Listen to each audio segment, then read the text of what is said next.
A primavera está a chegar e com ela novos ritmos de leitura. Leia artigos de opinião e receba acesso antecipado a todos os episódios de Podcast Plus. Acompanhe a atualidade ao minuto. Assine hoje o Observador com até 58% de desconto e habilite-se a ganhar uma tote bag e um voucher da Livraria Almedina. Tudo em observador.pt. Meia-noite.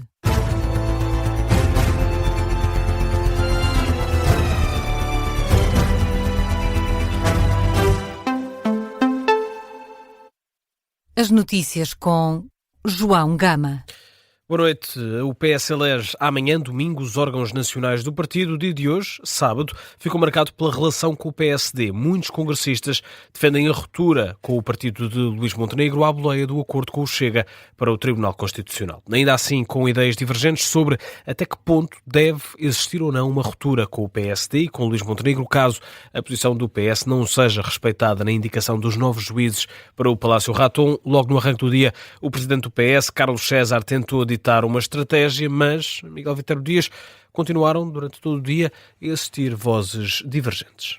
No arranque do dia, o presidente do partido, Carlos César, tentou ditar o tom na relação com o governo. O PS deve continuar a demonstrar querer ser parte das soluções e não apenas parte da crítica e da denúncia, em que deve ser assertivo e distintivo, lembrando ao governo que é dele que depende a estabilidade política. Mas nem todos concordaram. Nós precisamos ter uma postura forte.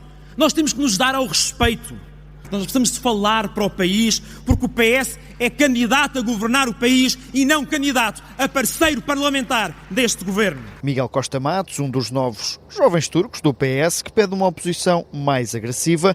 Mas entre as atuais figuras da direção, o conselho é para evitar rupturas. Devemos ter todos uma grande preocupação em contribuir para que se não chegue a uma situação de crise irreversível na relação entre os dois partidos. Francisco Assis, que ainda assim admite que a questão da indicação de juízes para o Constitucional pode mudar a relação entre os partidos. Se porventura isso acontecer, alterará radicalmente a relação entre os dois principais partidos políticos em Portugal. Isso não deve, evidentemente, ter como consequência natural, automática e inevitável que o Partido Socialista, por exemplo, diga de antemão que vai inviabilizar orçamento. E entre as vozes que até têm feito reparos à estratégia de José Luís Carneiro, culpa-se o PSD. O PS não está a fazer uma ruptura. Quem faz a ruptura é quem, pelos vistos, e acreditando no líder do Chega, não é uma coisa na qual eu deposito grande confiança, há um acordo já fechado há muito tempo sobre este assunto. E o Partido Socialista não é envolvido numa conversa sobre isto, não se retiram conclusões.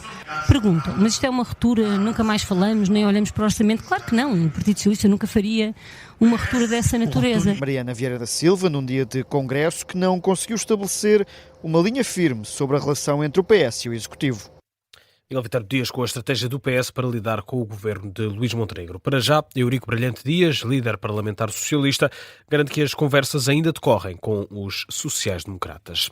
E no PS, há mesmo quem peça ao Presidente da República para interferir de forma recatada nos nomes indicados para o Tribunal Constitucional. É um desejo apontado por alguns socialistas. Neste segundo dia de Congresso, esperam que António José Seguro esteja nos bastidores e esteja vigilante sobre a questão dos juízes do Palácio Raton. Entre medos e preocupações, o PS alerta para um desequilíbrio que, Carlos Pedro, pode ser provocado na democracia portuguesa.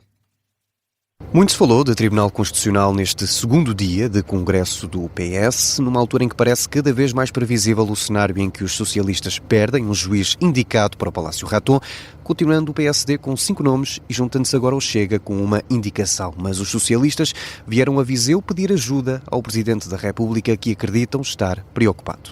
Eu julgo que neste momento essa deve ser uma das grandes preocupações do Presidente da República. Não tenho falado com o Presidente da República, mas pelo que conheço dele e pela análise que faço da importância deste caso, não tenho a menor dúvida em afirmar que este tem que ser necessariamente um tema de preocupação constante. Em entrevista à Rádio Observador, o eurodeputado Francisco Assis admite que esta intervenção já deve estar a ser feita, mas em privado. O Presidente da República disse várias vezes, ainda antes de ser Presidente e depois, já disse que procurará ter uma intervenção profilática. Na mesma linha de Assis e também em entrevista à Rádio Observador, o dirigente nacional André Mos Caldas realça a importância do tema para a democracia portuguesa e insiste que Seguro deve interferir, mas longe do público. Não deve deixar, no recato que a magistratura de influência lhe confere, de mostrar preocupações com os equilíbrios fundamentais do regime. E, portanto, esta sim é uma questão que tem dignidade para uma intervenção recatada do Presidente da República. Posição partilhada também pela ex-ministra Mariana Vieira da Silva, que considera mesmo positivo que o Presidente se resguarde por agora. De uma forma mais enigmática, a Vice-Presidente da Assembleia da República, Edith Estrela, lembra o resultado das últimas presidenciais para deixar um aviso a António José Seguro. 2/3 dos portugueses rejeitaram a extrema-direita. Espero, aliás, que o Presidente da República, no exercício da sua magistratura de influência e na tomada de decisão, tenha em conta este histórico resultado. Ecos deste segundo dia do Congresso Socialista, no qual muito se falou do Tribunal Constitucional. O ex-ministro Eduardo Cabrita fala de um desafio histórico e, por isso, no partido há quem espere pela interferência do Presidente a partir dos bastidores.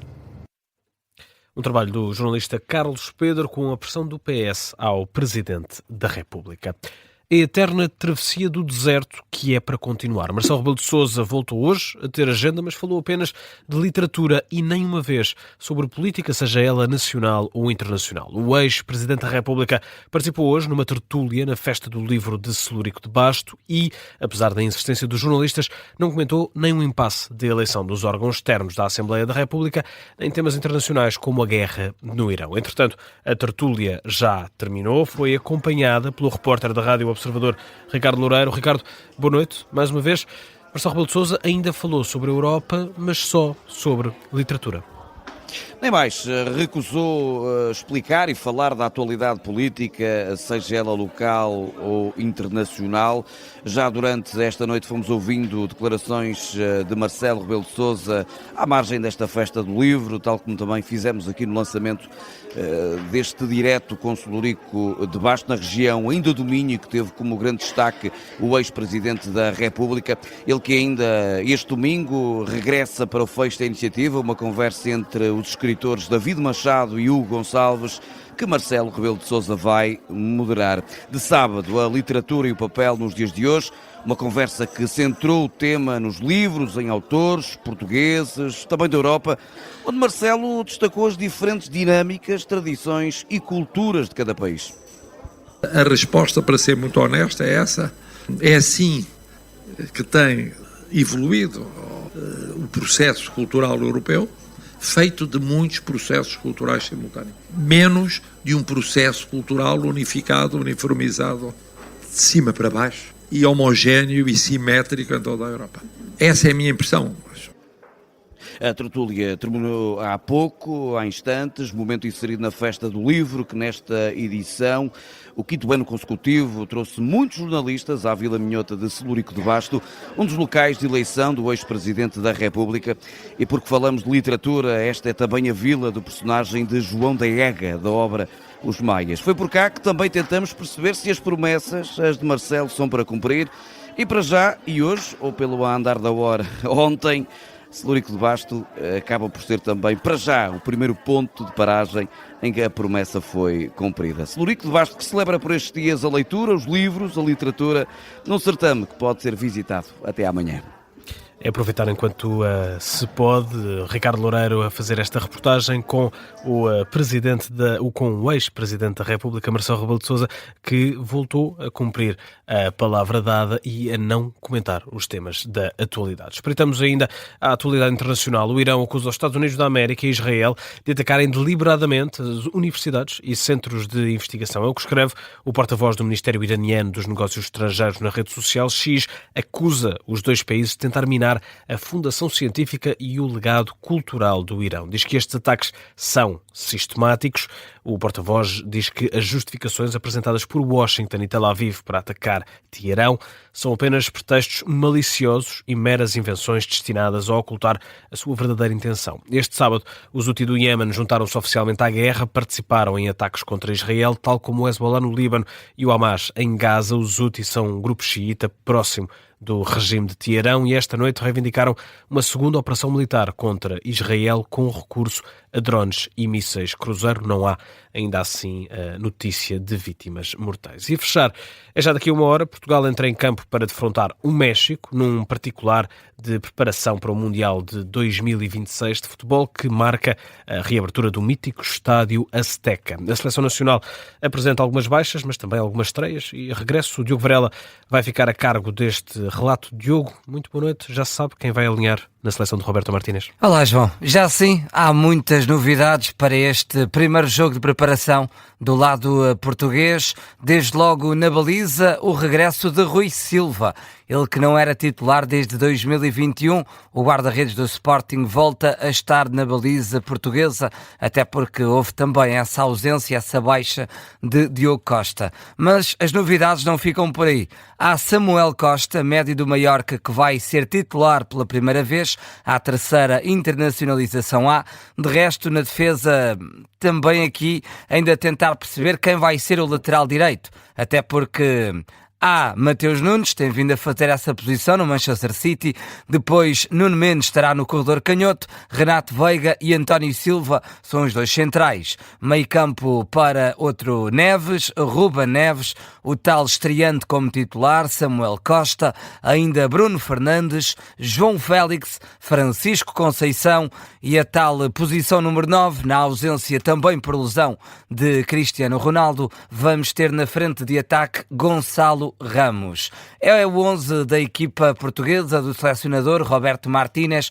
Do outro lado, Javier Aguirre, o selecionador mexicano, lança Tala Rangel para a baliza, depois César Montes, Johan Vázquez, Israel Reyes e Jesus Galhardo. Meio campo com Eric Lira, Obed Vargas, Álvaro Fidalga e Brian Gutierrez. Na frente de ataque, Roberto Alvarado e um nome bem conhecido dos portugueses, jogou no Benfica, Raúl Jiménez, é o ponta de lança da seleção mexicana. O árbitro João é da Guatemala, Walter López, e este jogo, como tu disseste, realiza-se no mítico Estádio Azteca, na capital mexicana, na cidade do México, um estádio que tem capacidade para mais de 80 mil pessoas, sendo que esta hora no México são 6 da tarde, portanto lá ainda é uma hora ok, nós vamos entrar no horário de verão e que vai fazer essa mudança a partir da 1. O relato vai estar a cargo do Diogo Varela, que já tem o castelhano bem apurado para fazer este México-Portugal. A emissão de desporto